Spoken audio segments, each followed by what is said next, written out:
নমস্কার বন্ধুরা, আশা করি সকলেই সুস্থ আছেন, ভালো আছেন।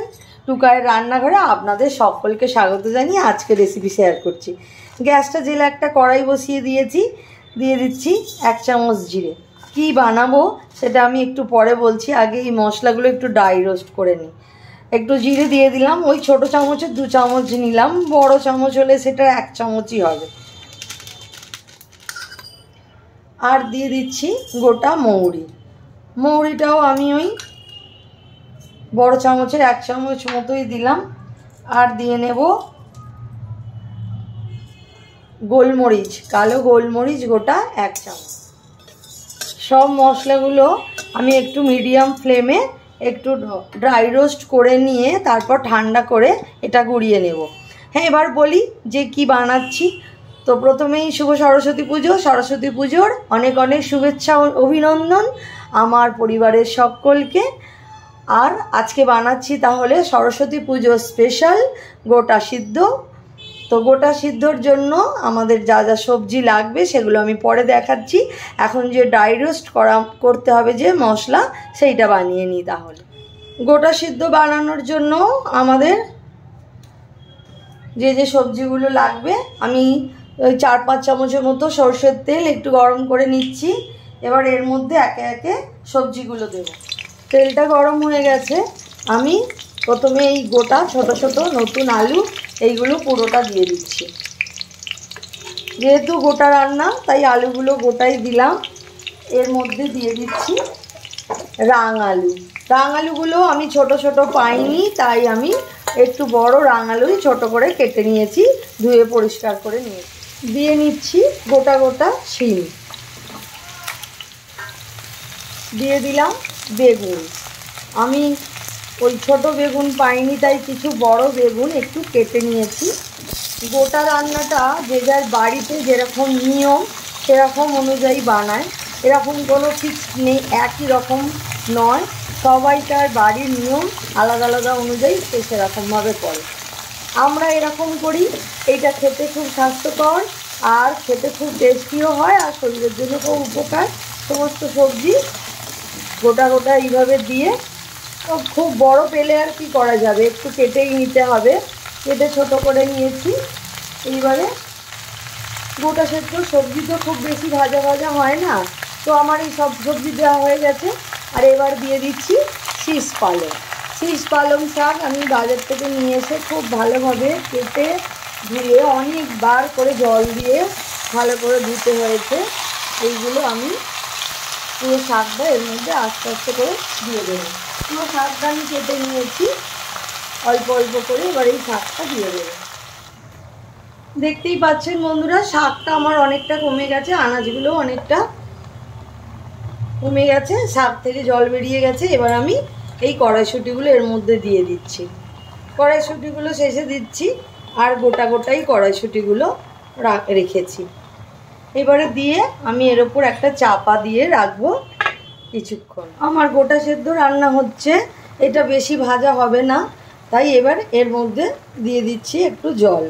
খুব বেশি জল নয়, অল্প একটু জল দেব যাতে সবজিগুলো খুব ভালো করে সিদ্ধ হয়ে যায়। জল দিয়েছি একটু, তো আবার সবজি থেকেও তো কিছুটা জল বের হবে, সব আনাজগুলো এর মধ্যে সেদ্ধ হয়ে যাবে। আবারও বলছি, সবাইকার বাড়ির গোটা সেদ্ধ বানানোর আলাদা আলাদা নিয়ম। আমি এই ঘরোয়া পদ্ধতিতে খুব সহজভাবে এইভাবে বানাই, আপনারা একবার বানিয়ে এইভাবে দেখতে পারেন। যাক, আগে সবজিগুলো সেদ্ধ হোক। নুনটা দেওয়া হয়ে গেছে, এগুলো আমি সবজির সাথে ভালো করে এগুলো মিশিয়ে দিচ্ছি। দিয়ে আবার কিছুক্ষণ চাপা দিয়ে রেখে দেব। খুব কম মশলায় খুব ঘরোয়া পদ্ধতিতে আমি এই গোটা সেদ্ধ বানাই, আপনারা একবার এইভাবে বানিয়ে দেখতে পারেন। সবজি থেকে জল ছেড়ে দিয়েছে, দেখতেই পাচ্ছেন। আর এই যে আলুগুলো সব ভালো করে সিদ্ধ হয়ে গেছে। এই যে আলুগুলো খুন্তিতে গিতে যাচ্ছে। এইবার আমি এইটা পুরোটা একটা অন্য পাত্রে ঢেলে নেব, নিয়ে এটাকে আমি সাঁতলে নেব। আর যে মশলাটা ড্রাই রোস্ট করে রেখেছিলাম সেটা আমি পিষে নিয়েছি, সেটা এর সঙ্গে মিশিয়ে দেব। আমার গোটা সেদ্ধটা নামানো হয়ে গেছে অন্য পাত্রে। আমি গ্যাস জ্বালিয়ে কড়া বসিয়ে একটু সর্ষের তেল গরম করে নিয়েছি। এর মধ্যে দুটো তেজপাতা কেটে দিয়ে দিলাম, 3টে শুকনো লঙ্কা দিয়ে দিলাম, আর দিচ্ছি 1 চামচের মতো পাঁচফোড়ন, 4টের মতো কাঁচা লঙ্কা চিড়ে নিয়েছিলাম, সেই কাঁচা লঙ্কা দিয়ে দিলাম। গ্যাসের ফ্লেমটা মিডিয়ামে রেখে আমি এই এগুলো ভালো করে একটু ভেজে নেব। আমার ফোড়নটা ভালোভাবে হয়ে গেছে ভাজা। এইবার আমি গোটার যে সবজিগুলো আলাদা পাত্রে সিদ্ধ করে রেখেছিলাম সেইটা অল্প অল্প করে ঢেলে দিতে হবে খুব সাবধানে। আমার সবজি যেহেতু অনেকটা, তাই আমি একটা বাটিতে তুলে নিয়ে অল্প অল্প করে ঢাল। সব সবজিগুলো দেয়া হয়ে গেছে, কড়ার মধ্যে সাতলানো হয়ে গেছে। এবার আমি যে মৌরি, জিরে, মরিচ যেগুলো ড্রাই রোস্ট করে ঠান্ডা করে আমি ভালো করে পিষে নিয়েছিলাম, সেই মশলাটা সবটা মিশিয়ে দিলাম। আর দিয়ে দেব একটু হলদি পাউডার, হলুদ একদম অল্পই একটু হলুদ দিয়ে দিচ্ছি। বেশি হলুদ দেব না, অল্পই দেব। আর দিয়ে দেব চিনি। এই চিনিটা না দিলে খেতে এটা ভালো লাগবে না, চিনিটা অবশ্যই। সাতলানোর পরে এই যে জল অনেকটা কমে গেছে, সমস্ত সবজিগুলো খুব ভালো করে সিদ্ধ হয়ে গেছে আর মশলার সাথে সব মিশে গেছে। দেখুন জল অনেকটা কমে গেছে। আর আমি শুকনো করব না, এরকম অবস্থাতেই রাখবো। গ্যাসের ফ্লেমটা আমি বন্ধ করে দিলাম। আর এর মধ্যে এবারে একটু কাঁচা সর্ষের তেল আমি ছড়িয়ে নেব। একটু কাঁচা সর্ষের তেল এর মধ্যে দিয়ে নিচ্ছি, যেটা স্বাদটা আরও বেড়ে যাবে।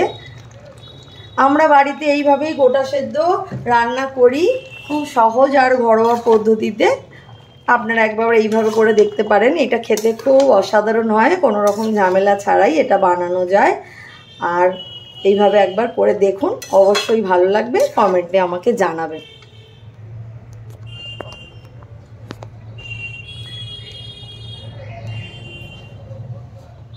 দেখুন তেলটা ভালো করে মিশিয়ে নিয়েছি আর একদম সব সবজিগুলো ভালো করে সিদ্ধ হয়ে গেছে। আমার গোটা রান্না একদম রেডি। খুব সহজ ঘরোয়া পদ্ধতিতে আমি এইভাবে গোটা রান্না বানিয়ে থাকি। দেখুন বন্ধুরা, আমার গোটা রান্না বা গোটা সিদ্ধ একদম রেডি। দেখুন দেখতেও অনেক সুন্দর হয়েছে, খেতেও খুব ভালো হয়। এটা খুব সিম্পল ঘরোয়া পদ্ধতিতে ঘরের সব জিনিস দিয়ে এই গোটা রান্না বানানো যায়। আমরা প্রত্যেক বছর এইভাবেই বানাই, যে যার বাড়িতে নিয়ম অনুযায়ী গোটা রান্না বানাই। আমি বারবারই বলছি আমরা এইভাবে বানাই, তাই আমি এইভাবে শেয়ার করছি। আমার রেসিপি ভালো লাগলে অবশ্যই আমার চ্যানেলটাকে সাবস্ক্রাইব করে নেবেন, কমেন্ট করে জানাবেন কীরকম লাগলো, অবশ্যই লাইক করবেন। আর এইভাবে একবার বানিয়ে অবশ্যই আমাকে জানাবেন কীরকম হলো। আজকে তবে আসি, সবাই সুস্থ থাকুন, ভালো থাকুন, সকলকে ভালো রাখুন।